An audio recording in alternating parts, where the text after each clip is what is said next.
Hey, it's Justin Rondeau, General Manager at DigitalMarketer, and today I'm going to show you 5 of my favorite and most effective types of blog posts.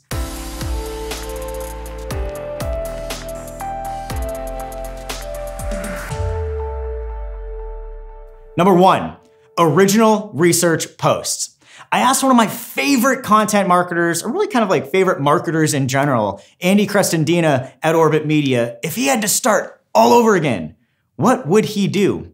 His response to me was this: original research, period, end of sentence.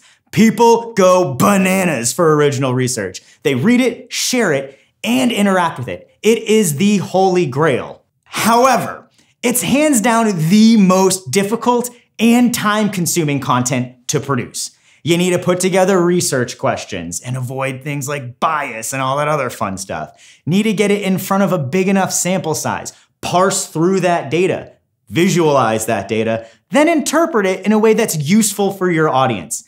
It is a hell of an undertaking, but one of the most fruitful pieces of content you can produce today.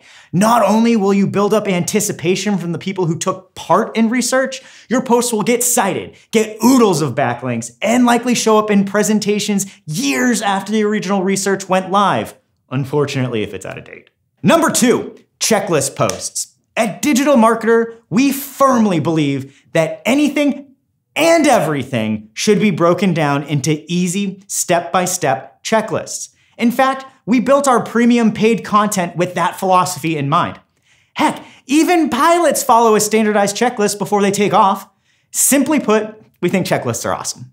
But I mean, who doesn't want to go through a piece of content that tells them exactly what to do, and if they follow it, they have a deliverable? This instantly makes your content actionable for your audience, and once they take one action and have gotten over any level of doubt in your brand or business or self-doubt that they'd be able to do this thing, you're gonna have them for life. Posts like 5 copywriting elements you should test, 10-point blog post audit, or 15-point landing page checklist are all these checklist style posts that generate a deliverable at the end. Number 3, pillar posts.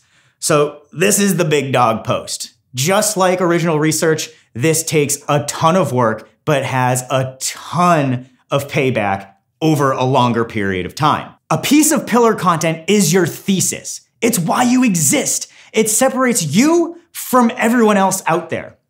When everyone is focused on customer acquisition, that's when we talked about customer value optimization.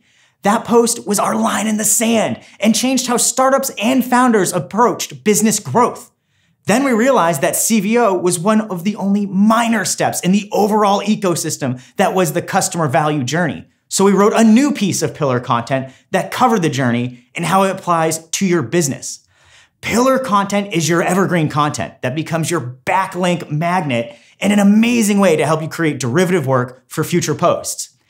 These things are normally huge and should be accompanied by a PDF download so people can read it later.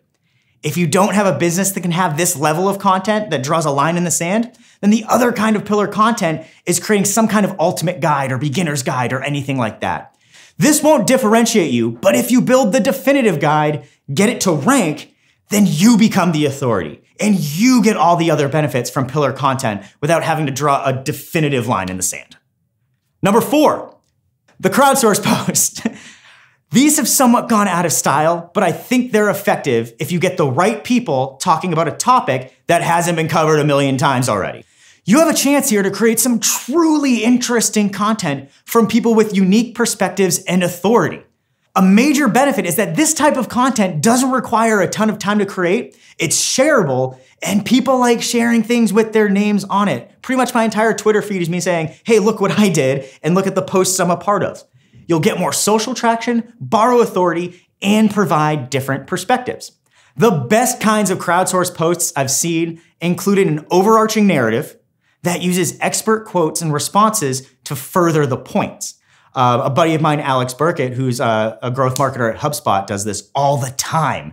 So this variant of the crowdsourced post takes more time to make, but it's super, super, super effective. Number 5, the DM named content aggregator posts. Quite honestly, even though I'm the one who names a lot of these things, I really should rename this thing to the swipe file post. Seth Godin had said that all marketers are liars. Well, the funny thing is we're all thieves too. Who doesn't have a folder full of emails, ads, social, and landing page swipe files? If you don't, well, you're definitely the weird one, not me. The fact is, we tend to emulate, even when we shouldn't. Why? Well, that's a question for another time, but my simple belief is this.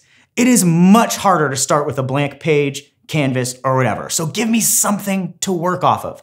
Swipe files that show examples of great Instagram video ads with commentary are a great device to help inspire your audience and get those creative juices flowing. Even better, this type of content is super shareable and will benefit from backlinks and social traffic. So to recap, if you want better and more shareable blog content, you should try research posts, checklist posts, pillar posts, crowdsource posts, and content aggregator posts, or the swipe file. If you never want to run out of blog post ideas again, you can get a list of way more post types and examples when you become a Digital Marketer Insider. If you're interested, there's a link in the description, and remember, don't forget to like, share, and subscribe, and tell me which post type has worked best for you. Thanks.